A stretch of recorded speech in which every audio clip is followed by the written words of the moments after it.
Hello বন্ধুরা, সকলেই কেমন আছেন? আশা করি ভালো আছেন। আপনাদের দোয়া আমি অনেক অনেক ভালো আছি। আজকে আমার স্ক্রিনের নিচে একটি লোক দেখতে পাচ্ছেন, তাকে চিনেন কিনা? আমাদের উত্তর ময়মনসিংহের মধ্যে বোধহয় কেউ চিনার বাদ নাই। তার বিষয়ে কিছু কথা বলবো। কথা হলো আমাদের আলামিন ভাইয়ের 2 মিলিয়নের আইডিটা কিছুদিন যাবৎ হ্যাক হয়ে গেছে। এজন্য আলামিন ভাইয়ের মনটাও খারাপ। আলামিন ভাইয়ের ফ্রেন্ড ফলোয়াররা যারা আছে তার ভিডিও প্রতিদিন দেখে, যেরকম আমি তার ভিডিও দেখি প্রতিদিন, মানে আজকে কয়েকদিন যাবতীয় আমার মনটা খারাপ। তার ভিডিওগুলা দেখতেছি না। আলামিন ভাই গরিবের বন্ধু ছিল। আলামিন ভাইয়ের টাকা দিয়ে, আলামিন ভাইয়ের ইনকামের টাকা দিয়ে প্রায় 100 ফ্যামিলি চলতো। এই যে কিছুদিন হলো আলামিন ভাইয়ের 2টা রুগী ময়মনসিংহ মেডিকেলে ভর্তি আছে। 2টা রুগীর কিডনির অপারেশন করব, কিডনির তলে পাথর হয়েছে, 2টা অপারেশন করব, 4 লাখ টাকা।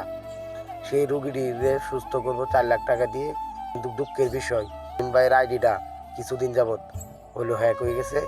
আর সকলের কাছেই বলতেছি, আপনারা দোয়া করবেন আলামিন ভাইয়ের আইডিটা যেন ফেরত পাই। আর হ্যাকার ভাইদেরকে বলতেছি, দয়া করে আপনারা আলামিন ভাইয়ের আইডিটা ফেরত দিয়ে দিবেন। আলামিন ভাই অত্যন্ত ভালো লোক। সে তার টাকা দিয়ে একটি গায়ের যে গেঞ্জি সে কিনে না। সে যদি ইচ্ছা করতো দামি দামি গাড়ি দিয়ে ঘুরতে পারতো, কিন্তু সে এটা করে না। সে হলো গরিবের বন্ধু। তাই হ্যাকার ভাইদেরকে আমি মাপ চাইতেছি, দয়া করে আলামিন ভাইয়ের আইডিটা ফেরত দিয়ে দিবেন।